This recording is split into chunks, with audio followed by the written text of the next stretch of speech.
What if I told you that one of the most misunderstood books in human history is not actually what most people think it is? A book that has been labeled controversial, forbidden, and even scandalous.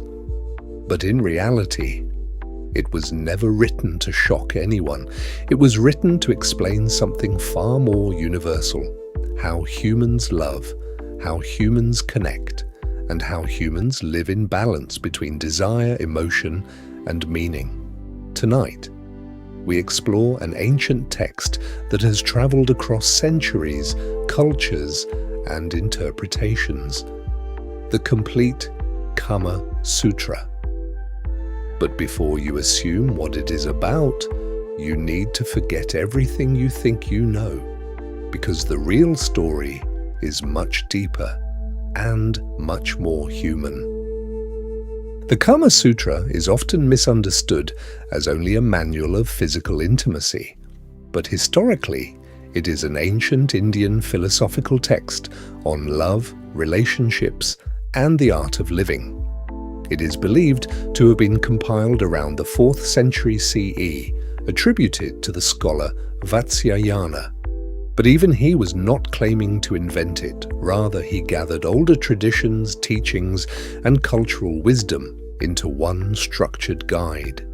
And at its core, the book does not focus only on physical desire. It focuses on human life as a whole. Love is only one part of it. But so is behavior, so is respect, so is companionship, so is emotional balance. In ancient Indian philosophy, life is divided into goals, duty, wealth, and pleasure.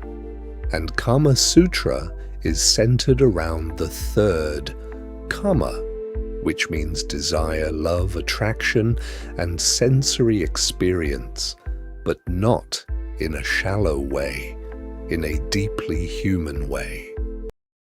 To understand the Kama Sutra, you must understand the world it came from. Ancient Indian society believed that human life should be lived in balance, not extreme discipline, not extreme indulgence, but harmony between mind, body, and relationships.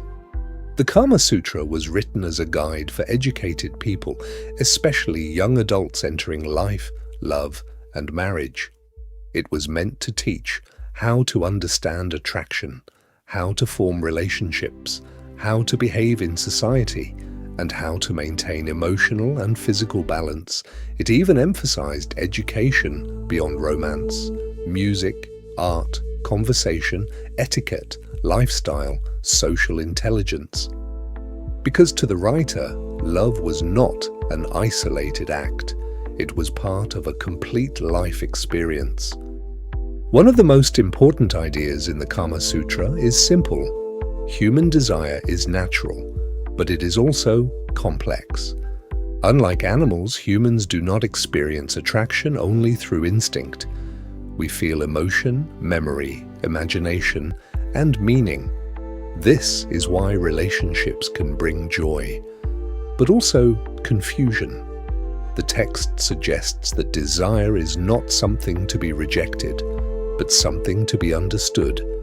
And when understood properly, it becomes a part of a balanced life, not something that controls you, but something you learn to guide.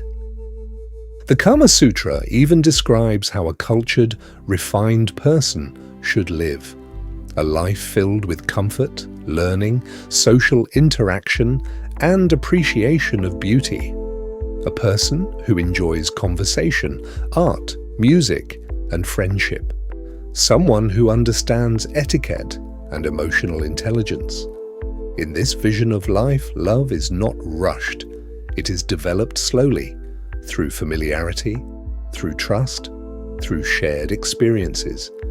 Even daily life is described as something meaningful. Morning routines, social gatherings, leisure activities, and personal care. Everything contributes to emotional balance. The Kama Sutra also explores how relationships form. It suggests that attraction often begins in childhood or early familiarity, through shared environments, shared experiences, and gradual emotional bonding.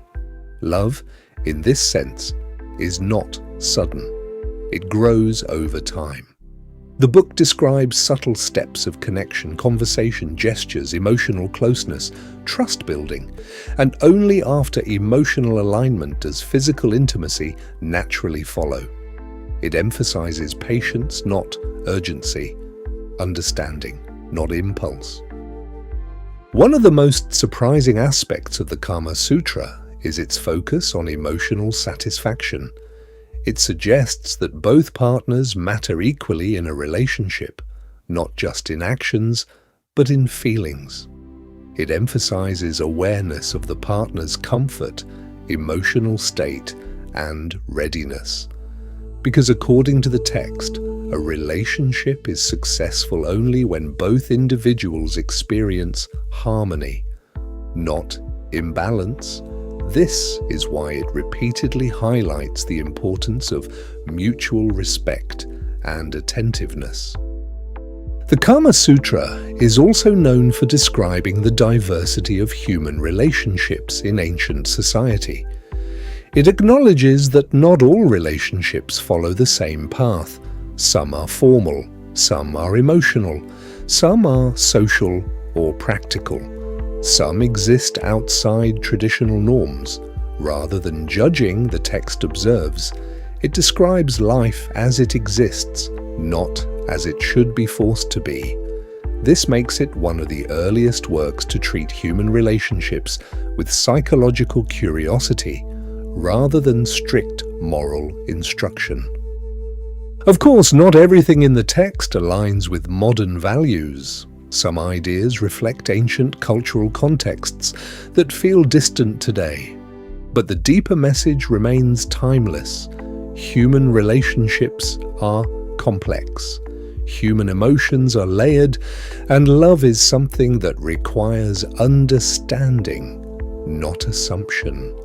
This is why the Kama Sutra is still studied today, not for its literal descriptions, but for its insight into human nature.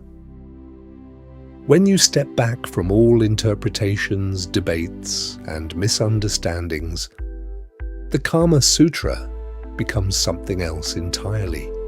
Not a scandalous book, but a mirror, a reflection of how humans across centuries have tried to understand one of the most powerful forces in life: love, connection, and emotional balance.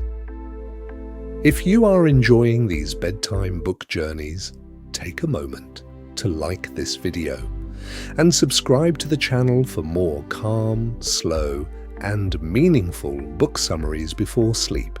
It helps this channel grow, and it allows more people to discover these timeless stories in a peaceful way.